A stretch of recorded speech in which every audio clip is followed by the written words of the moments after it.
দার্জিলিং আর উত্তরাংশে আমাদের media report অনুসারে তুষারপাত বিক্ষিপ্তভাবে হয়েছে।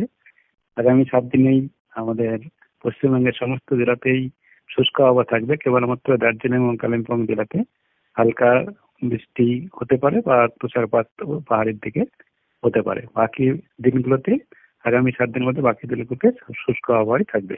সর্বোচ্চ তাপমাত্রা যেটা স্বাভাবিকের থেকে আগামী 2-3 দিনে কিছুটা কম থাকার সম্ভাবনা থাকবে।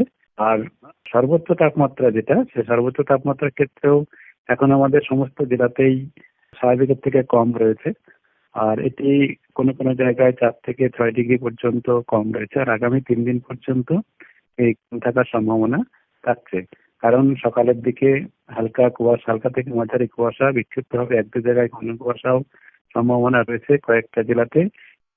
এই কুয়াশার কারণে এবং সকালের পরেও যে এটি দীর্ঘায়িত হয়ে কিছুটা শিশির পড়ার মতো আবহাওয়া থাকার সম্ভাবনা, তার জন্য সর্বোচ্চ তাপমাত্রা কম থাকার সম্ভাবনা রয়েছে।